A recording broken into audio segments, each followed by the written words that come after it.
Welcome to crack exam.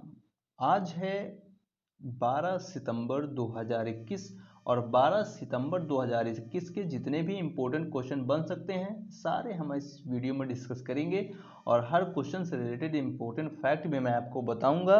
तो आप पूरा वीडियो बहुत ध्यान से देखिए। लास्ट में मैं आपसे एक क्वेश्चन पूछूंगा जिसका आंसर आपको कमेंट बॉक्स में देना है और उससे रिलेटेड जितने भी मोस्ट इंपॉर्टेंट फैक्ट बन सकते हैं वो आप ज़रूर लिखें, क्योंकि वो आप लिखने से आपको काफ़ी सारे फैक्ट याद हो जाते हैं और आपके एग्ज़ाम के लिए काफ़ी हेल्पफुल होता है।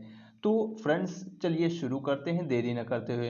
फ्रेंड्स आगे बढ़ने से पहले अगर आप हमारे चैनल पर नए हैं तो हमारे चैनल को लाइक शेयर और सब्सक्राइब करना ना भूलें और बेल आइकन को भी प्रेस कर लें ताकि हमारे प्रत्येक वीडियो का नोटिफिकेशन आपको मिलता रहे और आप हमारे वीडियो से रूबरू होते रहें। मैं आपको कहता हूं कि आपके पास जितने भी स्टडी रिलेटेड व्हाट्सएप और फेसबुक ग्रुप हैं उन सब में आप इस वीडियो को ज़्यादा से ज़्यादा शेयर करें ताकि ज़्यादा से ज़्यादा लोग इस वीडियो से जुड़ सकें। तो चलिए शुरू करते हैं। फर्स्ट क्वेश्चन से शुरू करते हैं। हाल ही में उत्तराखंड के नए राज्यपाल कौन बने हैं? तो उत्तराखंड के नए राज्यपाल कौन बने हैं?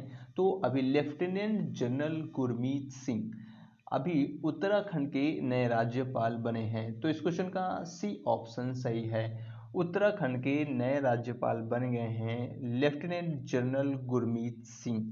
तो ये रिटायर्ड लेफ्टिनेंट जनरल हैं और इन्हें अभी उत्तराखंड राज्य का राज्यपाल नियुक्त किया गया है, क्योंकि उत्तराखंड राज्य के राज्यपाल यानी कि बेबी रानी मौर्य अपने स्वाभाविक कारणों से इन्होंने राज्यपाल के पद से इस्तीफा दे दिया है और इसी कारण ये पद खाली था और इसी के लिए उत्तराखंड के नए राज्यपाल कौन बनाए गए हैं? तो लेफ्टिनेंट गुरमीत सिंह बनाए गए हैं। अब उत्तराखंड की बात आई है तो उत्तराखंड की कैपिटल क्या है? देहरादून। उत्तराखंड की एक समर कैपिटल भी बनी है जिसे कहते हैं गैरसैंण।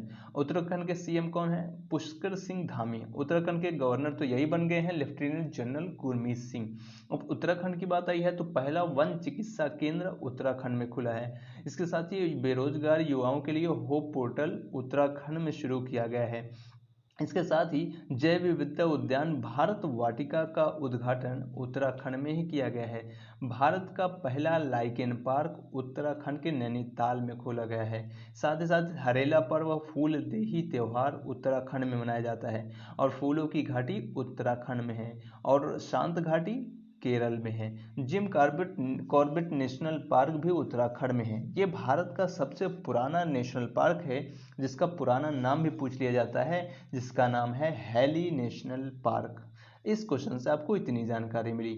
नेक्स्ट क्वेश्चन पे चलते हैं। हाल ही में किस राज्य के प्रधानमंत्री यानी किस राज्य हाल ही में किस राज्य में प्रधानमंत्री ने सरदार धाम भवन का लोकार्पण किया है? तो अभी किस राज्य में प्रधानमंत्री ने सरदार धाम भवन का लोकार्पण किया है? तो अभी गुजरात में प्रधानमंत्री नरेंद्र मोदी के द्वारा सरदार धाम भवन का उद्घाटन किया गया है। तो इस क्वेश्चन का डी ऑप्शन सही है। अभी प्रधानमंत्री ने सरदार धाम का भवन का लोकार्पण गुजरात में किया है और साथ ही साथ सरदार धाम भवन चरण 2 के तहत छात्रावास का भी उद्घाटन और लोकार्पण प्रधानमंत्री नरेंद्र मोदी के द्वारा किया गया है। अब गुजरात की बात आई है तो गुजरात की कैपिटल गांधीनगर। गुजरात के सीएम कौन है? तो गुजरात सीएम विजय रूपाणी। गुजरात के जो गवर्नर हैं वो कौन है? तो आचार्य देवव्रत। अब गुजरात की बात आई है तो किसान सूर्योदय योजना गुजरात में शुरू हुई है। सुजलाम सुफलाम जल संचय अभियान गुजरात में शुरू हुआ है।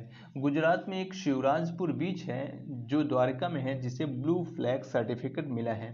साथ ही साथ गिरी नेशनल पार्क गुजरात में है और सरदार सरोवर डैम भी गुजरात में है। नेक्स्ट क्वेश्चन पे चलते हैं।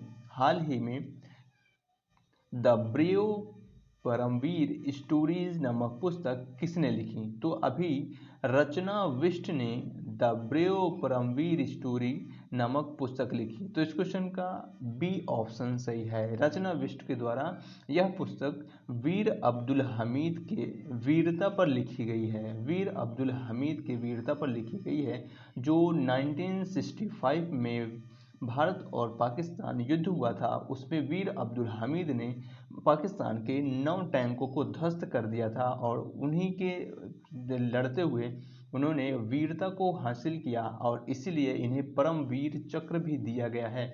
और इन्हीं के जो वीरता को दर्शाने के लिए रचना बिष्ट ने द ब्रेव परमवीर स्टोरी नामक पुस्तक लिखी है। तो इस क्वेश्चन का बी ऑप्शन सही है, रचना बिष्ट। नेक्स्ट क्वेश्चन चलते हैं। हाल ही में भारत और किस देश के बीच अपतटीय पवनों पर उत्कृष्टता केंद्र को लॉन्च किया गया है? तो अभी भारत और डेनमार्क के बीच अपतटीय पवनों पर उत्कृष्टता केंद्र को लॉन्च किया गया है। तो इस क्वेश्चन का ए ऑप्शन सही है, यानी कि डेनमार्क और भारत के बीच अपतटीय पवनों पर उत्कृष्टता केंद्र को लॉन्च किया गया है। अब डेनमार्क की बात आई है तो डेनमार्क की कैपिटल कोपेनहेगन। डेनमार्क की जो करेंसी है वो क्या है? तो डेनिश क्रोना। और डेनमार्क के पीएम कौन है? तो मेटे फ्रेडरिक्सन। डेनमार्क के पीएम कौन है? मेटे फ्रेडरिक्सन। नेक्स्ट क्वेश्चन पे चलते हैं। हाल ही में किस राज्य ने अपने पात्र आबादी का 100% टीकाकरण किया है? तो अभी अपने पात्र आबादी का 100% टीका करने वाला गोवा बन गया है। तो इस क्वेश्चन का डी ऑप्शन सही है, गोवा अपने पात्र आबादी का 100% टीकाकरण करने वाला बन गया है। अब गोवा की बात आई है तो गोवा की कैपिटल क्या है? पणजी। गोवा के सीएम कौन है? प्रमोद सावंत। और गोवा के गवर्नर कौन है? तो पीएस श्रीधरन पिल्लई। अब गोवा की बात आई है तो गोवा रेबीज मुक्त होने वाला भारत का पहला राज्य है और गोवा में ही यशस्विनी योजना शुरू हुई है। साथ ही साथ गोवा में स्वास्थ्य सखी योजना भी शुरू हुई है। और गोवा की बात आई है तो गोवा में मोल्लम नेशनल पार्क है जिसे भगवान महावीर नेशनल पार्क भी कहा जाता है। और साथ ही साथ गोवा में डॉक्टर सलीम अली पक्षी विहार है। डॉक्टर सलीम अली पक्षी विहार गोवा में है और डॉक्टर सलीम अली राष्ट्रीय उद्यान जम्मू कश्मीर में है। गोवा में 19 दिसंबर को गोवा मुक्त दिवस मनाया जाता है और साथ ही साथ गोवा स्थापना दिवस 30 मई को मनाया जाता है। नेक्स्ट क्वेश्चन पे चलते हैं। हाल ही में किसने भारत में 7 खाद्य प्रसंस्करण परियोजनाओं का शुभारंभ किया है? तो अभी हमारे खाद्य प्रसंस्करण उद्योग मंत्री पशुपति कुमार पारस के द्वारा 7 खाद्य प्रसंस्करण परियोजनाओं का शुभारंभ किया गया है। तो इस क्वेश्चन का बी ऑप्शन सही है, यानी कि खाद्य एवं प्रसंस्करण उद्योग मंत्री पशुपति कुमार पारस के द्वारा यह 7 खाद्य प्रसंस्करण परियोजनाओं का शुभारंभ किया गया है। नेक्स्ट क्वेश्चन पे चलते हैं। हाल ही में किस देश में भूमि प्रबंधन प्रणाली को पूर्णतः डिजिटली किया जाएगा? तो अभी बांग्लादेश में भूमि प्रबंधन प्रणाली को पूर्णतः डिजिटली किया जाएगा। तो इस क्वेश्चन का सी ऑप्शन सही है, बांग्लादेश में भूमि प्रबंधन प्रणाली को पूर्णतः डिजिटलीकरण किया जाएगा। तो इस क्वेश्चन का सी ऑप्शन सही है। अब बांग्लादेश की बात आई है तो बांग्लादेश की कैपिटल क्या है? ढाका। बांग्लादेश की करेंसी क्या है? बांग्लादेशी टका। और बांग्लादेश के पीएम कौन है? शेख हसीना। नेक्स्ट क्वेश्चन पे चलते हैं। हाल ही में किस राज्य ने 250 मेगावाट का सोलर प्रोजेक्ट शुरू किया है? तो अभी 250 मेगावाट का सोलर प्रोजेक्ट राजस्थान सरकार के द्वारा शुरू किया गया है। तो इस क्वेश्चन का बी ऑप्शन सही है, राजस्थान के सीएम के द्वारा यह 250 मेगावाट का सोलर प्रोजेक्ट शुरू किया गया है। अब राजस्थान की बात आई है तो राजस्थान की कैपिटल जयपुर। राजस्थान के सीएम अशोक गहलोत। राजस्थान के गवर्नर कलराज मिश्र।